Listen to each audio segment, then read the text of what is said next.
Imagine que as filhas gêmeas de um dos homens mais ricos do mundo nasceram cegas. Imagine que milhões de dólares foram gastos com os melhores médicos, mas nada funcionou. E então, quando toda a esperança parecia perdida, a solução veio de onde ninguém esperava, das mãos de uma faxineira, com um método tão simples que vai te surpreender. Esta é uma história sobre o que o dinheiro não pode comprar. Uma história que nos lembra que a sabedoria mais profunda, às vezes, não está nos diplomas na parede ou nas contas bancárias, mas no coração humilde de quem realmente sabe observar o mundo. Ricardo Montenegro era um homem que tinha o mundo aos seus pés. O nome dele era sinônimo de poder, de um império construído com aço e uma mente de negócios que ninguém conseguia dobrar. Seus prédios arranhavam o céu e suas decisões abalavam o mercado. Nas capas de revista, ele era o retrato do sucesso. Mas dentro de sua mansão, uma fortaleza de mármore com vista para a cidade, Ricardo não era o bilionário. Ele era só um pai. Um pai destruído por uma dor que todo o seu dinheiro não conseguia curar. Suas filhas, as gêmeas Laura e Letícia, de 7 anos, eram o centro do seu universo. Eram também sua maior agonia. As meninas nasceram em um mundo de escuridão total. O diagnóstico era frio e científico, a maurose congênita de Leber, uma doença genética rara que rouba a visão desde o nascimento.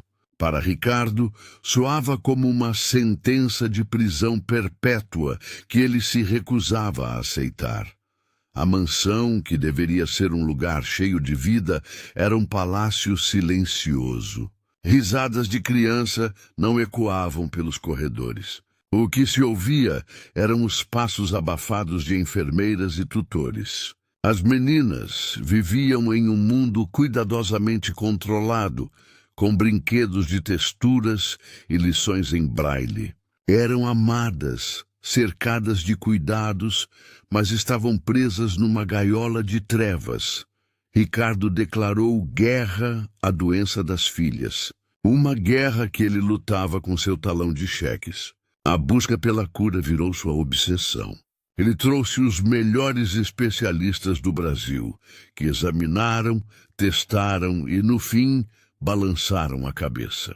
É irreversível, Sr. Montenegro. Ele não aceitou.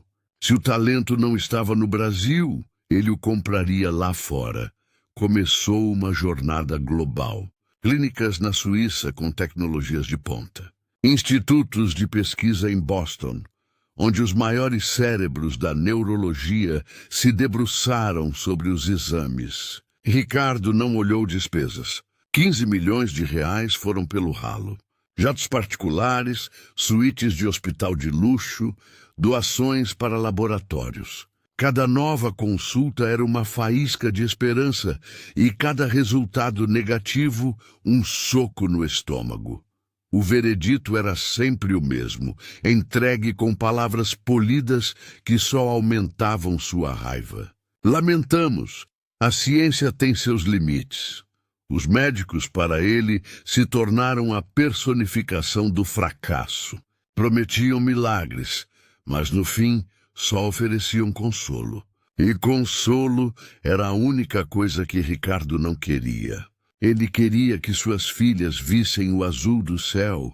O homem que dobrava o mundo à sua vontade era impotente. Ele se sentava por horas no quarto das filhas, vendo-as dormir, e sussurrava promessas que já não sabia se podia cumprir. A dor o estava consumindo. Sua casa parecia um monumento à sua maior falha. Ele tinha tudo, menos o que mais importava.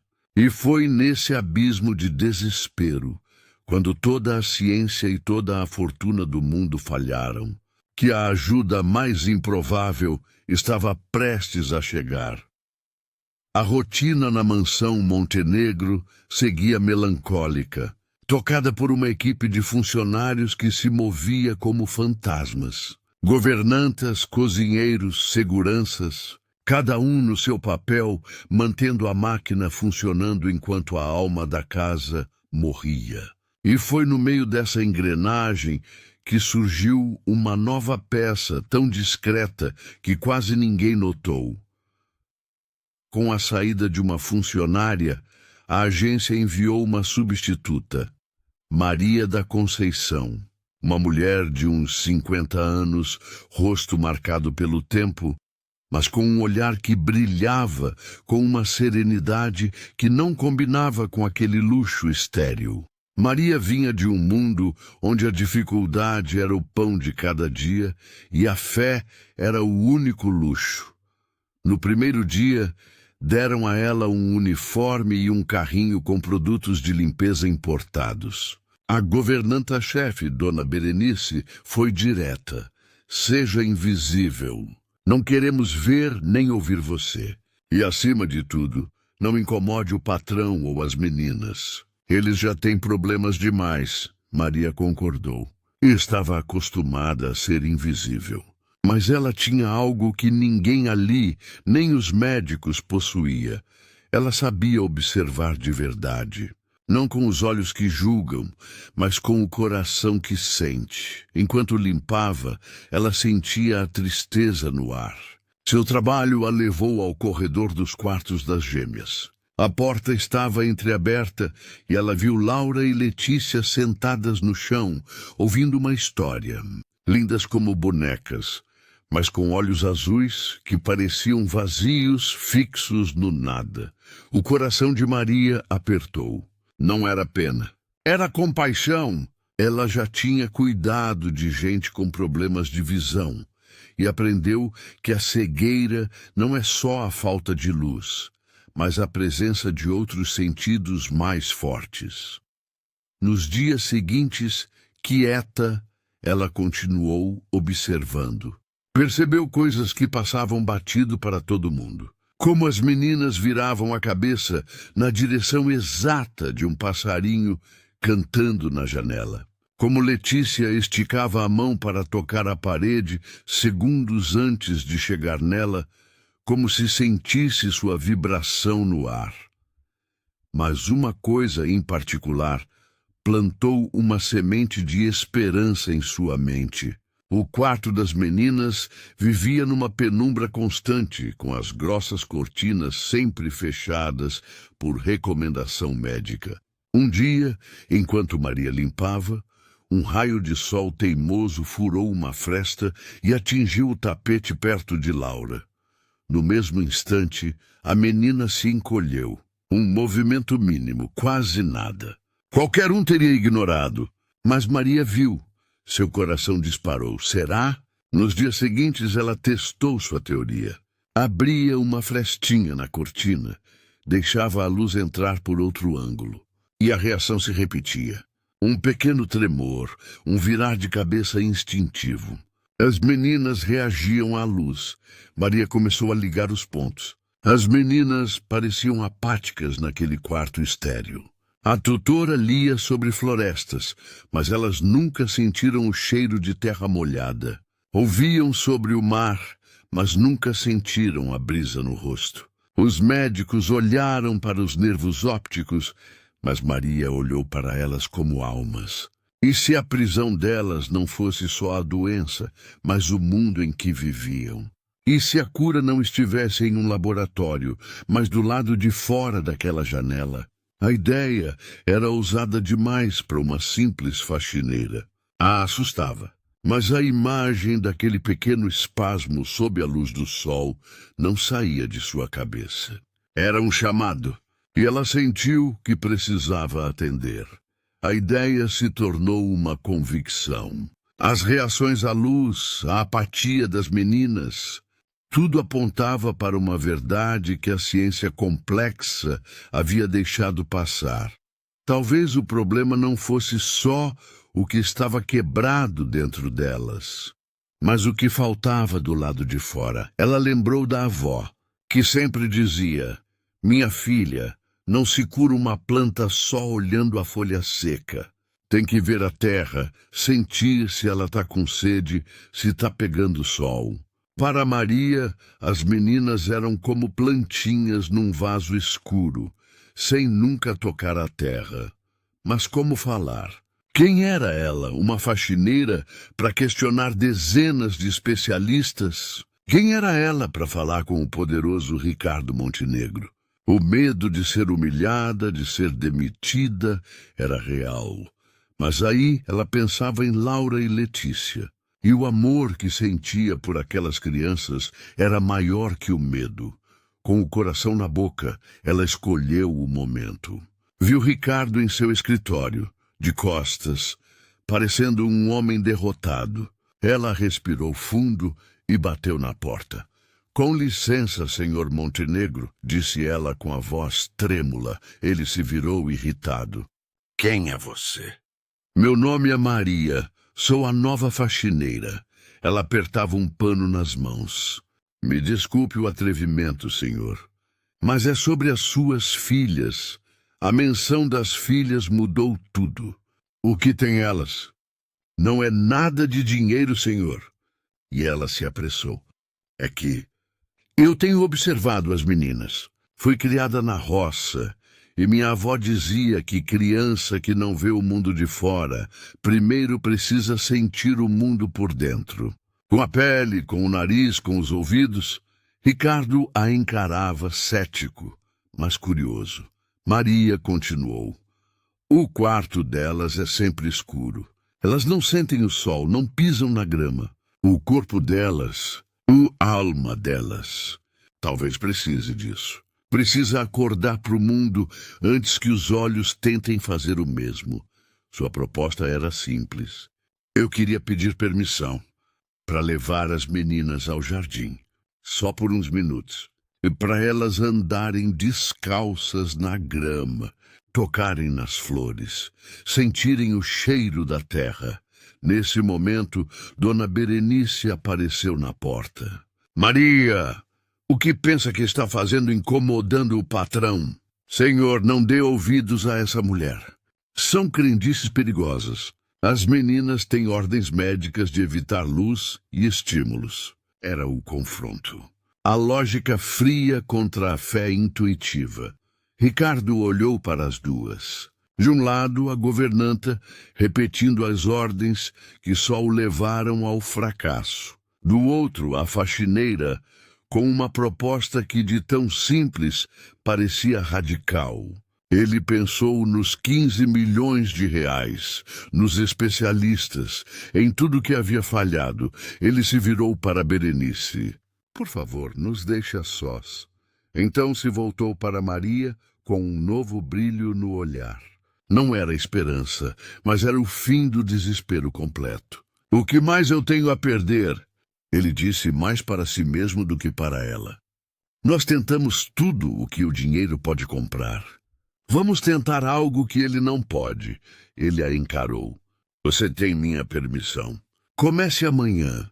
Para Ricardo, foi o primeiro ato de fé em muitos anos. Uma fé depositada em uma mulher humilde, que parecia enxergar algo que todos os outros, com sua visão perfeita, não conseguiam ver.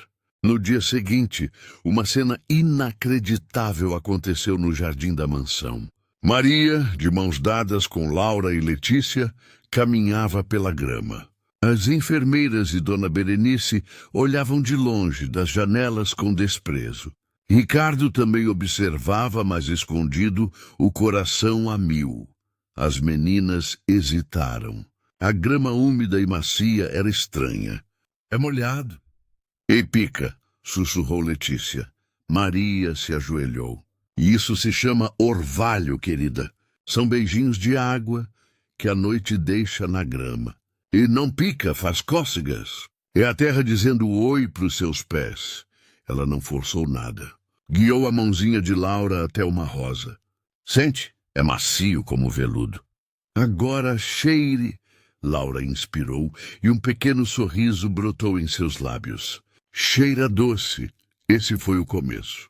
O ritual virou rotina. Maria não prometia cura. Ela apenas abria o mundo para as meninas, um sentido de cada vez. Elas sentiam a casca de uma árvore, a terra fria, o calor do sol no rosto. Aprenderam a diferenciar o canto dos pássaros, e aos poucos uma transformação aconteceu. As meninas, antes apáticas, se tornaram mais vivas, mais curiosas. Sorriam mais, faziam perguntas. Maria, qual é a cor do cheiro da rosa? Perguntou Letícia. É um vermelho quentinho, meu amor. Como um abraço, respondeu Maria. Ricardo via tudo maravilhado. Suas filhas estavam mudando de um jeito que os milhões e a ciência não conseguiram. Semanas depois, numa tarde ensolarada, perto de um canteiro de lavandas, uma borboleta de um azul vibrante pousou na mão de Laura.